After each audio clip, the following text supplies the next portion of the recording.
Welcome to round 3 of the 100-yard series at Dijon Prenois, and it would be a slight understatement to say that we did not have the most ideal of starts.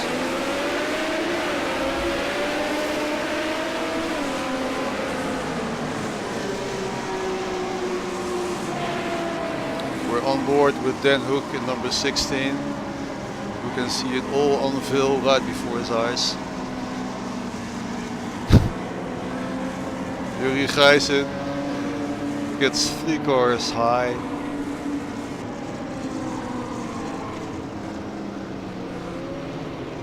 It does make a pretty picture, but it doesn't do your race any good.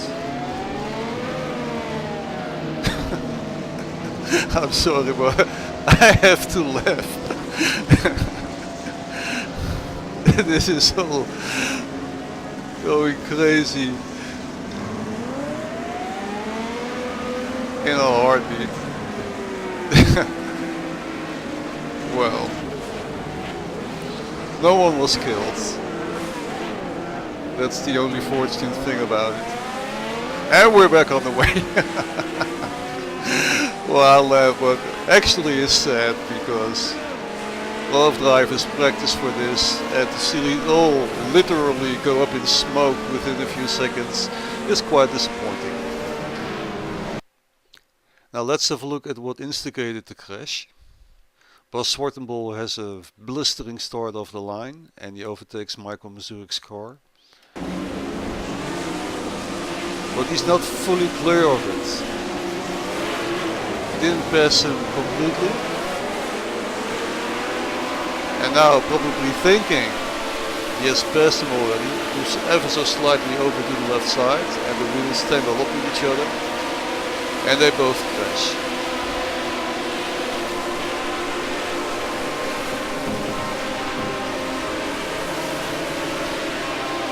Meters after the race has started, Michael Mazurek's car keeps spinning. Bas has already left his front left wheel. Michael keeps getting hit by other cars who can't avoid the incident. Yuri Gijssen probably thinks he's getting away with it, but not so. He's being elevated to a higher racing position, up in P3. That means 3 stories high.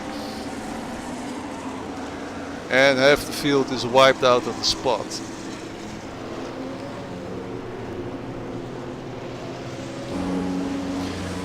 I was lucky to escape the incident because I had a very good start. Then you can see me in the Dijon. I just passed the beginning of the incident, avoiding Michael Mazurek's Renault. So I came from 8th place, and by the time I reached turn 1, I was already in 4th place. We have a 50% damage setting for this race, and after that incident some cars could continue miraculously, and other cars like Lanvin, Nick Phillips, Rob Milligan, Gutierrez, Mazurek of course, and also Sergio Casanovas had to come in to do some very necessary repairs. Michael Mazurek tried to go on, but later on he parked his car. He could not continue, damage was too great, which is a shame because he's a very good driver and a strong contender for top 3 positions in the championship standings. But it can't be helped.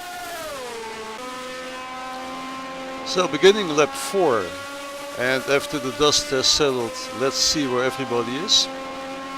You can also see the gaps that the whole incident created to the other cars relative to Dino Paolini. So in first place on lap 4, Dino Paolini. Second, Rui Santos. Third, Rogier de Klein. Fourth, Sean van der Geest. Fifth, Paulo Lima. Then Berit Eriksson. Then Bailey. Red Metcalf. Dan Hook. Jori Gijssen, Mark Hartry, Gutierrez, Lanvin, Nick Phillips. Rob Milligan has to come in for a second time. Gutierrez, Michael Mazurik is out. So is Sergio Casanovas and Bas Zwartenbol. And that brings us back to position 1, Dino Paolini.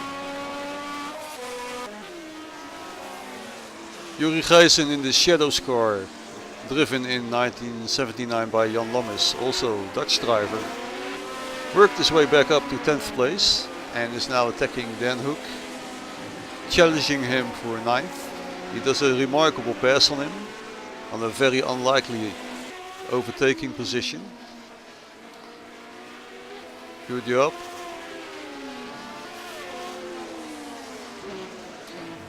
Jori gave himself a challenge by taking the shadows. He's one of the stronger drivers in the field. And he wondered what he could do with an inferior car against all the Ferraris, the Williamses and the Renaults. And he's doing a pretty good job so far. On lap 5 we are treated to some very good racing action between Len Van in 13th place and Johnny Gutierrez in the McLaren. Len Van is driving the Williams. He's overtaking Johnny Gutierrez here for 12th place. But Johnny is not having any of it and fights straight back.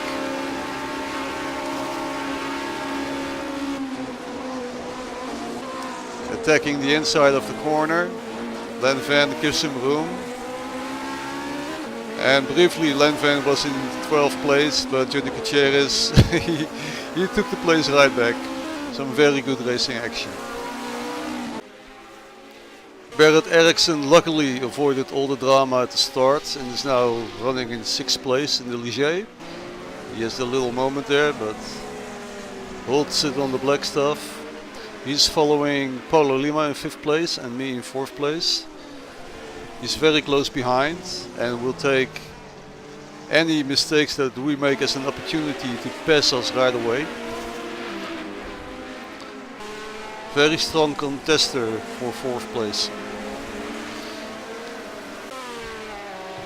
Here you can see Paulo Lima in his Renault in 5th place, following me, John van der Geest. I stole his position at the start. When the green lights came on, I jumped him. I had a very good start. And here comes attempt number 1. He wants that position back. He's just waiting for a good opportunity to get a slipstream on me. He's fighting to get close enough to me out of the last corner. 1 lap later, he seems close enough. He has all the way down the main straight and all the time to get into the slipstream and pull out of it. So here he comes. And now the pass is done. I give him room. So now Paulo Lima is in 4th place. On board with Berit Eriksson. He also wants some of that.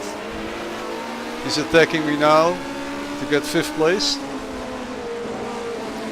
He's coming very close indeed now, as we are preparing to lap Johnny Gutierrez in his McLaren. I was lucky that Johnny got in between there, otherwise Berit also would have gotten my slipstream and would have challenged me for 5th place at the end of this straight.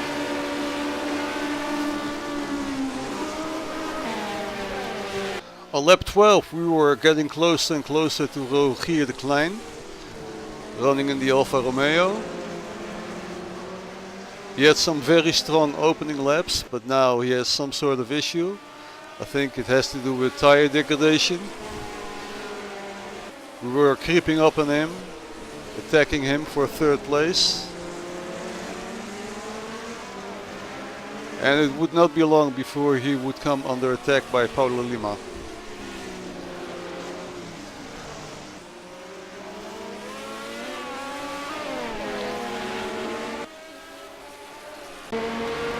few laps later we are on board with Rogier de Klein, who can enjoy his third place just a few moments longer, because now Paulo Lima is close enough to get into the slipstream, pull out of it and overtake for third place. There he goes, third place for Paulo Lima. Rogier de Klein immediately comes under attack by me, John van der Geest. And I'm thinking at this point that Rogier must have some sort of problem with his tires. Degradation most likely. And I will try also to get that third place from him. 2 laps later comes my first attempt. I had made a very good setup to exit the last turn. Very quick. So trying to get close enough to him. Pulling out of the slipstream. Getting the pass done, but then just braking a little bit too late. A little bit too eager to make sure I passed him. And that attempt has failed. So Rogier de Klein is back in 4th place. So a few laps later Rogier gets wheel spin out of the last corner. You can see the black rubber marks of his rear wheels on the tarmac there. Rogier now gets very defensive on me. And as he did that, it reminded me of a historic incident between Senna and Prost, which is this. Stallduell, die Stallrivalität Prost-Senna noch einmal voll aufflammen. Capelli hält sich an 3. Stelle, Senna wird von Prost überholt. Sehr, sehr hart wird gefahren an der Spitze. Prost hat sich die Führung zurückgeholt. Ein unglaublich hartes Manöver. But Rogier had some kind of tire issue. He just didn't have the pace anymore. He was lacking traction out of the corners and grip. And coming out of the corners I was just accelerating away from him. You can see all sorts of handling issues he has with his car now.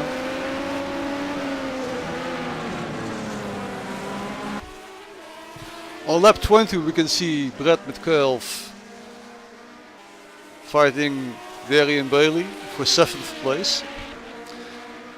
Brad Metcalfe does the classic overtaking maneuver, gets into the slipstream. Darian defends to the right side, but Brad drives around him into turn 1 and the pass is done. Very good overtake. Rogier de Klein in his Alfa Romeo is now properly being harassed by the Ligiers. It's now Berit Erikson's turn to try and take 5th place from him. Berit is trying to get close enough to get a good slipstream on the main straight. But he doesn't have to wait that long, because Rogier has all kinds of handling issues, as you can see. He has no traction, the rear wheels just slide away from under him. And Berit has an easy pass.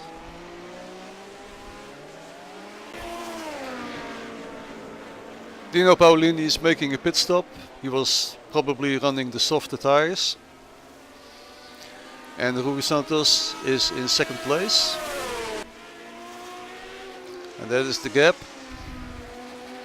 So while Dino is pitting, Rui comes on to the main straight.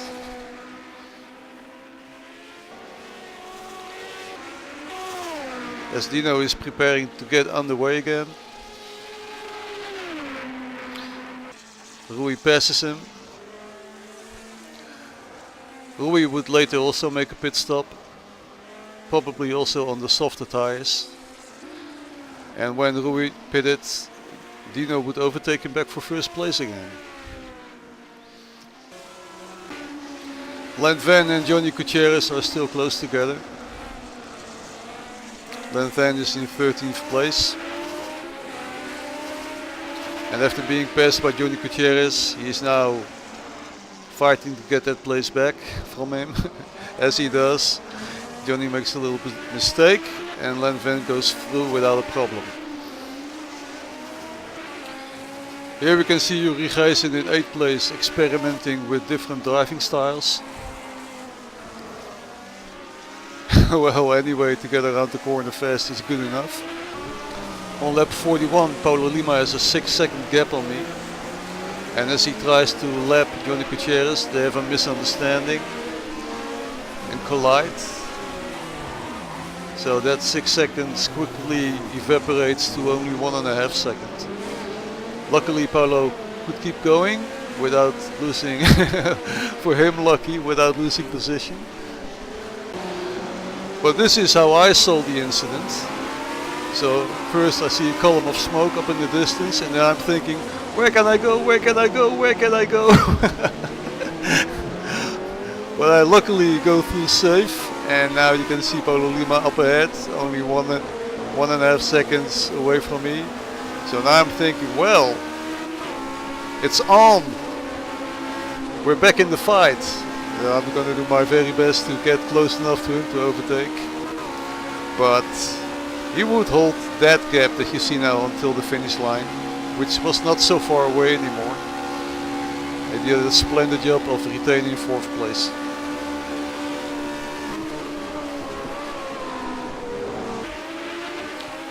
Close to the end, Yuri Gijssen was doing a miraculously good job of driving in 6th position in this underpowered shadows, and he's now trying to fend off the intentions of passing by Darren Bailey as they come up to the last corner. Yuri is defending. He does not want him to pass, but Darren is of course in a superior car with a better top speed, and it's inevitable that he's gonna pass Yuri here at the end of the straight. Unfortunately, it did not go down without incidents. They both hold their line pretty good, but still fall victim to a misunderstanding. But as the pass had already been done by Darren Bailey, he retains his position, which is his right, and he moves on.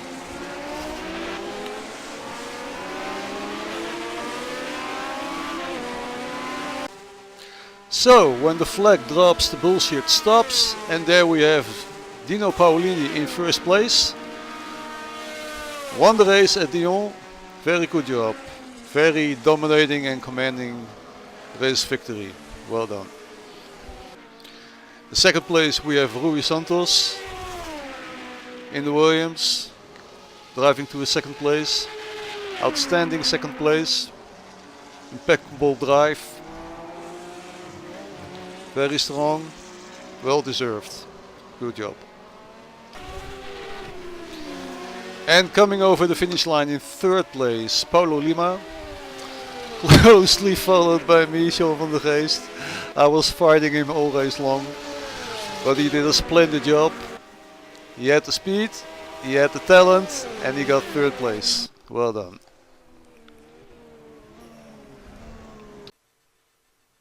And here you can see the complete result list of round 3 of Dijon Prenois. Incidentally, if we go over to the right side of the results sheet, you can see a link that says report. If you click on that by your own name, you can see all the lap times you did from lap 1 all the way to the last lap, lap 51, but you can also see the fastest sector times that you did. On the left side you can also see how many pit stops you made. Dino Paolini did 1 pit stop because of his soft tires, I guess. But you can also see his best lap, his qualifying lap, total race time, total laps that he did, and how many laps he led. He led 45 laps, and you can also see the consistency. So you can also go to one of the name of your opponents and click on his report sheet, and then you can see the same information regarding your opponent. So that is very useful information. Okay, that's it for round 3. See you all in Silverstone for round 4. Goodbye.